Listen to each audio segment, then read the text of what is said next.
Welcome students to Six Sigma Green Belt class, lesson number 17. If you look at the table of contents, we are still talking about section number 2, which is Six Sigma goals, and we will be covering organizational drivers in today's lesson. So this chart and this chart and finally this chart, they're all attached as reference material for you to review if you need to do so in detail. So in this lesson and lecture, we'll be talking about these 3 slides in detail. So moving on to Six Sigma goals.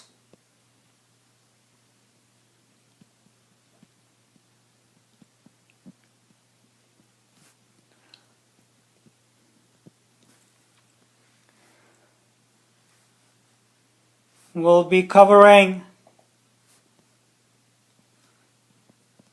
linking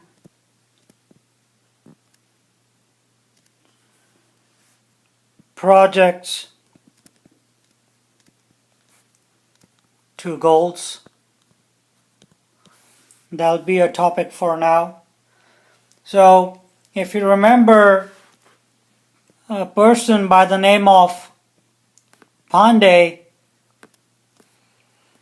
what he recommended the following.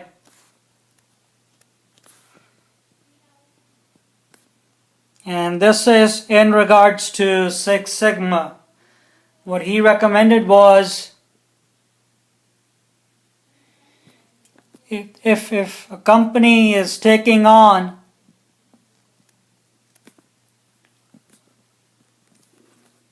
Six Sigma approach,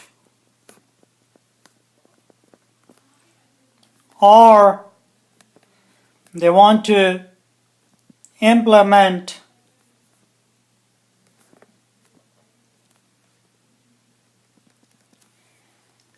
this program,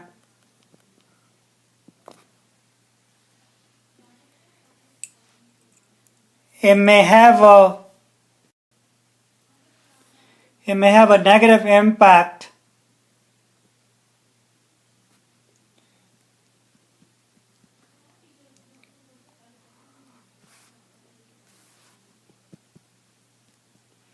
negative impact if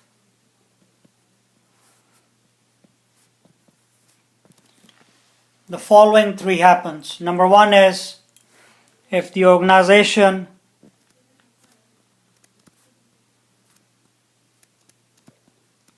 is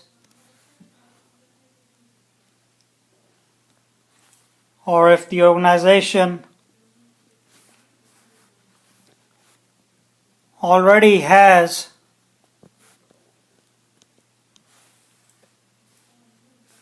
excellent and strong process improvement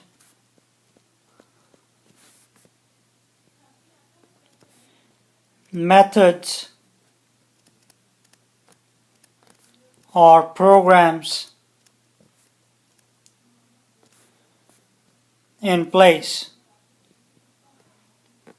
So basically Pandey is saying that taking on a Six Sigma approach and implementing this in any organization, it'll have a negative impact if the organization already has an excellent and strong process improvement methods and programs in place. The second one he recommended was, if a company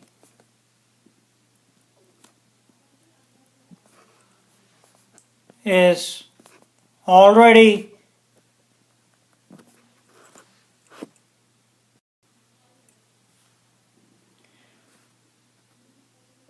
going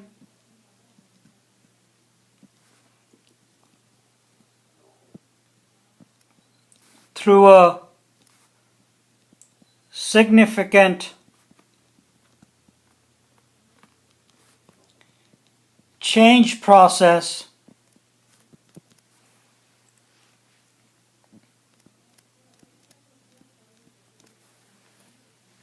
and this change process, it's already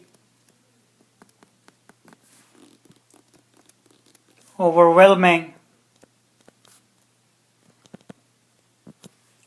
everybody. So if a company is already going through a change, and if it's already overwhelming everyone, this may negatively impact an organization if they want to take on a Six Sigma approach.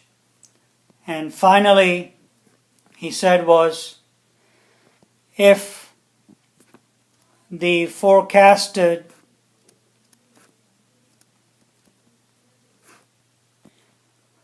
gains are not enough to fund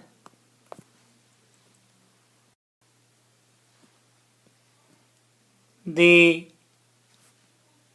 Six Sigma program. So he told to take these three into consideration and make sure that if these three things are already going on, it's going to impact the business negatively, and you may want to take a different approach. Also, a gentleman by the name of Harry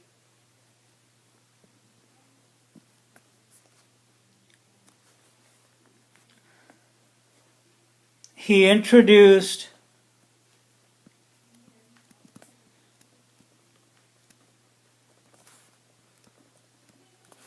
the following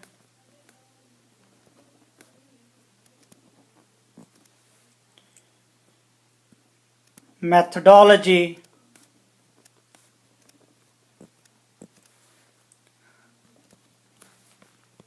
to introduce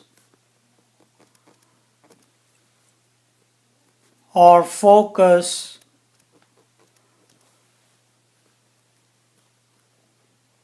on Six Sigma programs.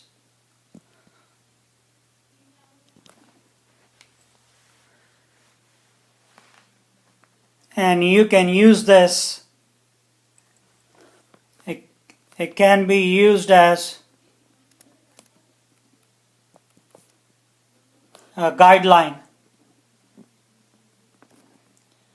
simply because there are going to be more opportunities than we discuss here to focus the Six Sigma efforts in that area. So he said, number one, look into customer satisfaction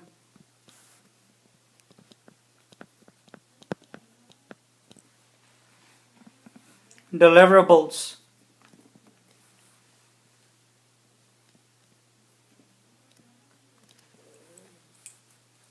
And the second one was, you can dig into your current processes. Third one is you can focus on other problems that you may be facing. Number 4 is, and you can identify a target location, and this is a good way to introduce a Six Sigma program.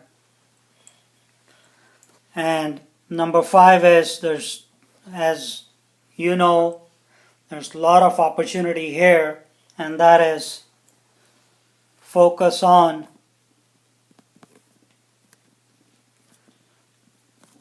and get the suppliers involved. So the last one he said was focus on supplier process. So he recommended these 5 as a guideline to focus your Six Sigma approach, or you can use these areas to start your Six Sigma program. Basically, what happens is standard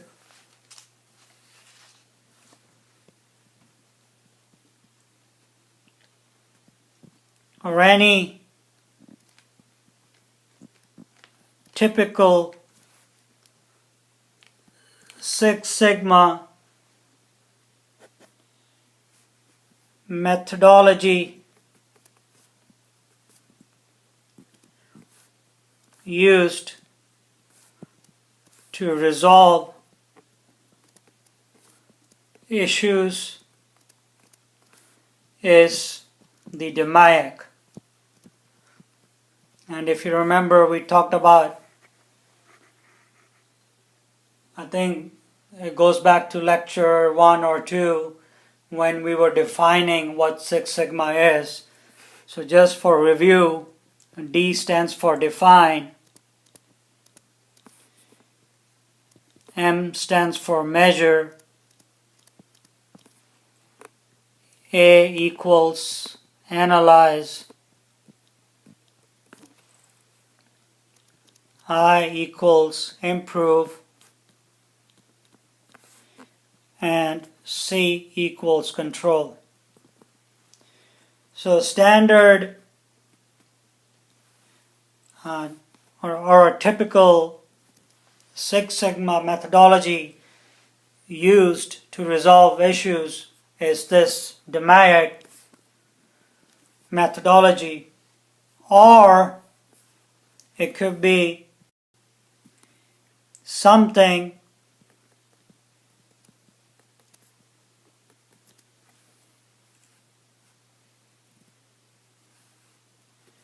similar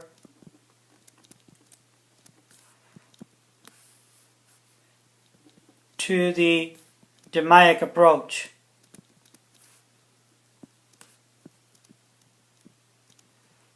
Basically, you need to have a structured and a disciplined methodology to resolve issues, and you got to stick to that. So moving forward, we'll talk about metrics and goals.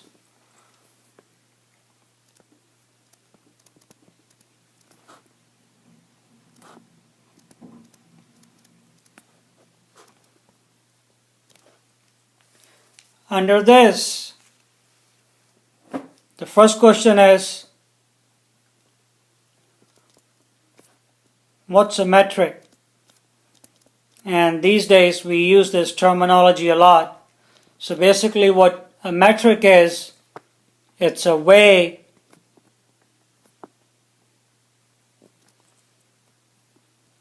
to numerically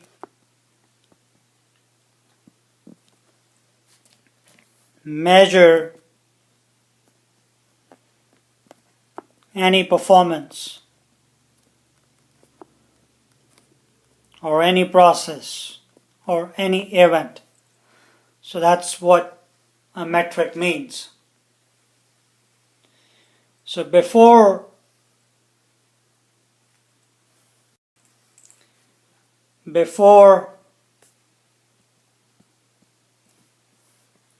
identifying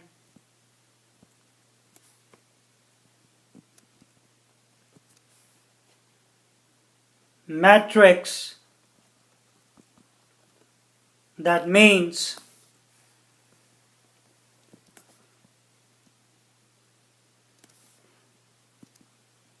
goals have to be identified.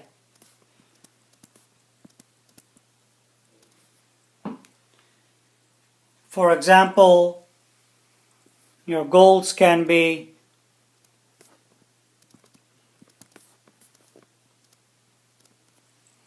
profit, second is cycle time,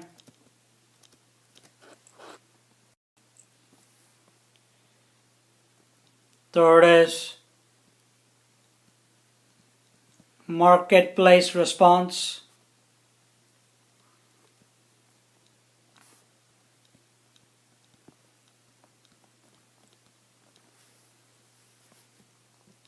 and the last one is resources.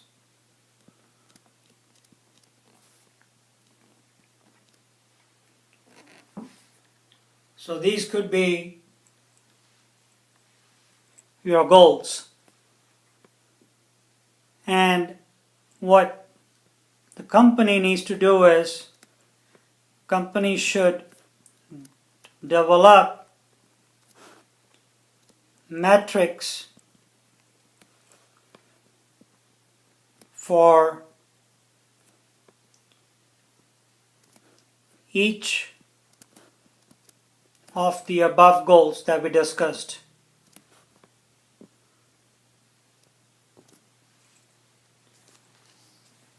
At the same time, when you are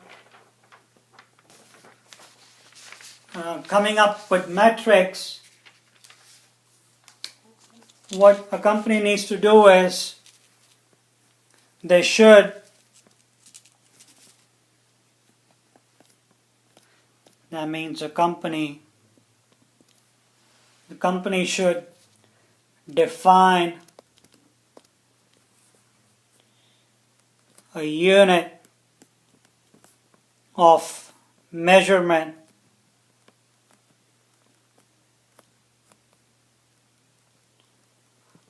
and method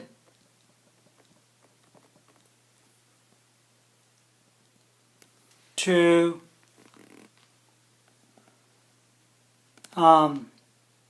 track the performance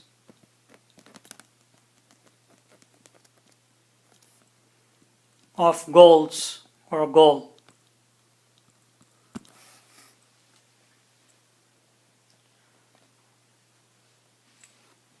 So when we talked about profit as a goal,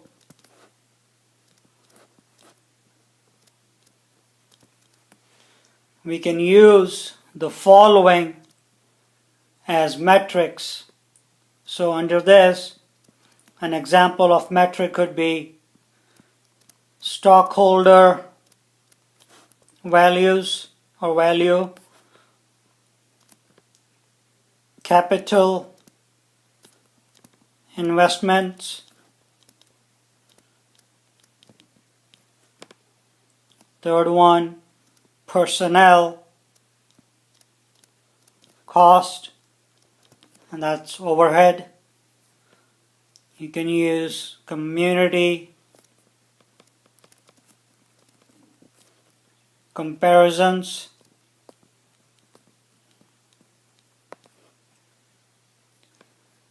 the other one could be sales, The other one is return on investment. So these are some of the examples basically for metrics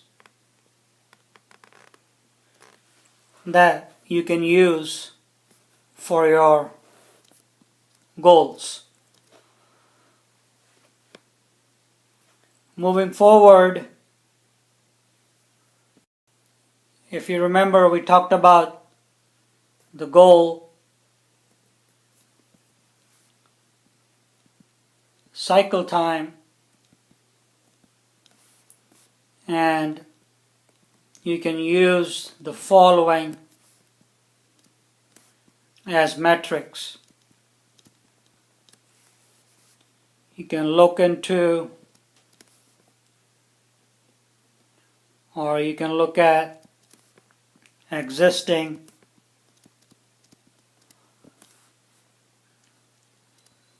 cycle times, internal benchmarking,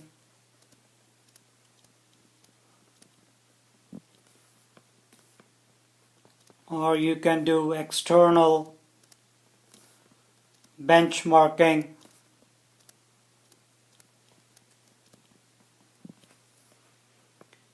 The other one could be reduction in cycle times. So again, these can be used as metrics for this goal. So you gotta have goals identified, and then you need to come up with the way how you're going to measure the goal, and then at the same time you need to have the metrics in place to achieve your goals. For the marketplace,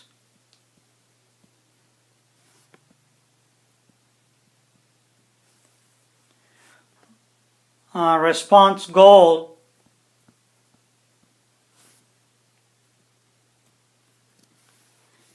and your resources goal or goals. Take a look at the attached reference material for the metric examples. So for these two goals, consider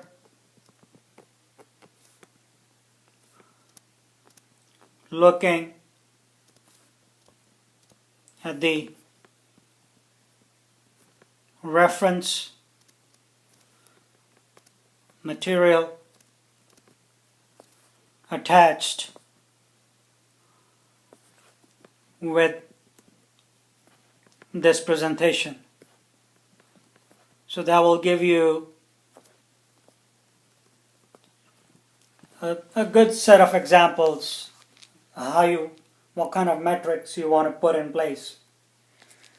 The next topic is the use of metrics.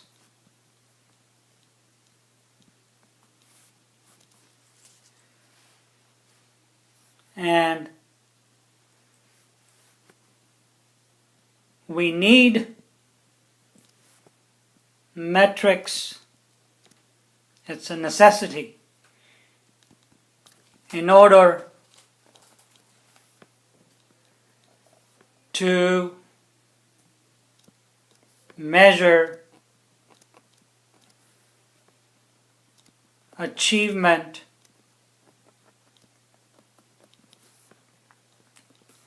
of goal or goals. So the other thing you're going to see is when you're trying to measure something, variation is very common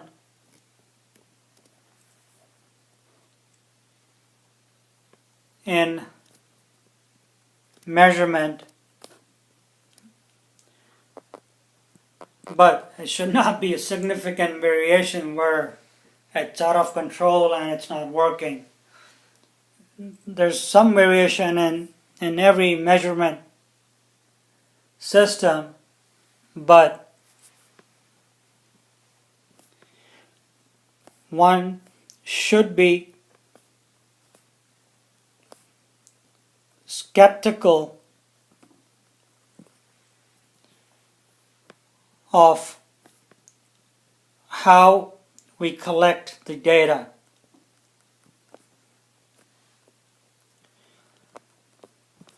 If you really want to improve something, you really need to have good data in place. If you don't, to begin with, if you have wrong data or incorrect data in place, whatever you come up with, the solutions, it's simply not going to resolve the problem. The problem will still keep happening unless you come up with a good way to measure that problem and come up with the data. So it should be true data, not some kind of unacceptable data that you can use. The other thing is the device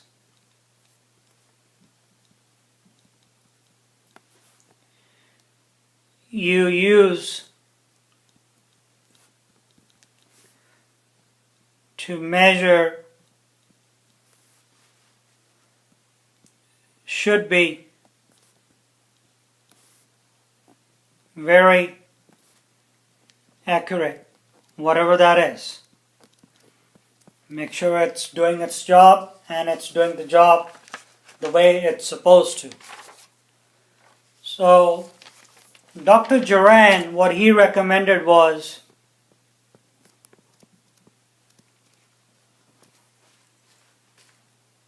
one, any measurement or whatever measurement you have,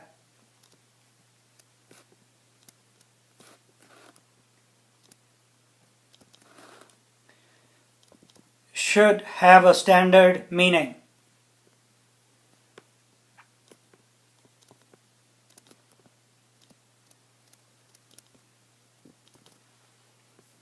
Number two,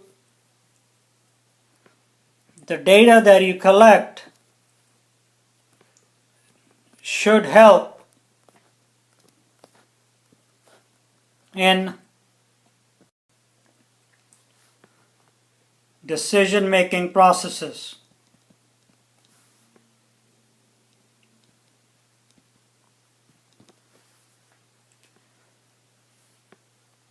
And number three is that data or information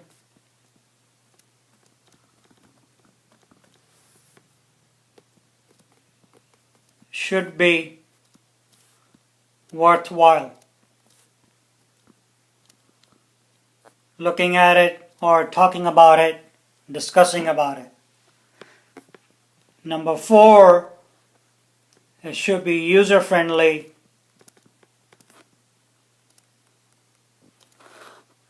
and easy to install. Number five is you should be able to benchmark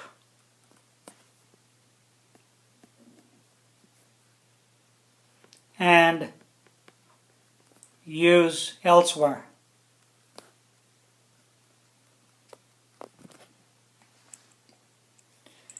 And the other important thing to remember is any gauges,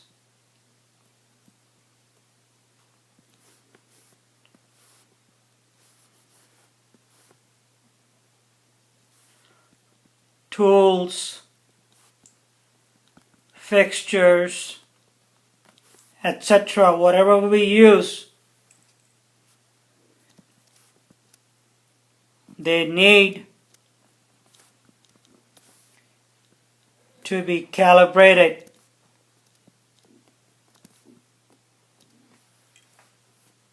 to make sure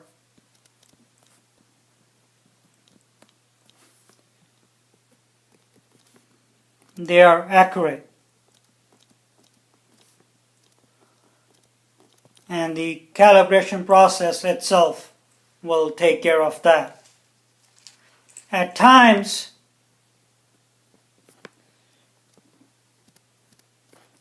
you'll see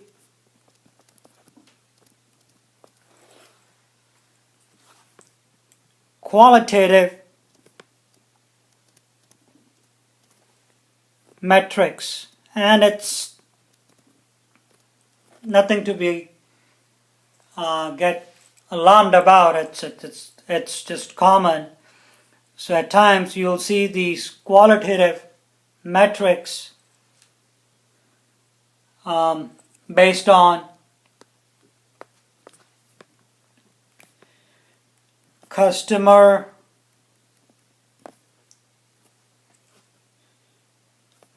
/ supplier or any other appraisal program you have in place. It's based on the feedback that you get.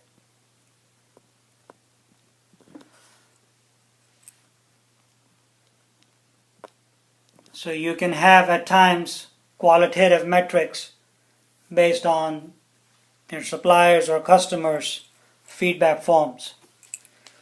That is it for today, and we'll continue with lesson 18 next time. Thanks for participating and have a wonderful day. Thank you.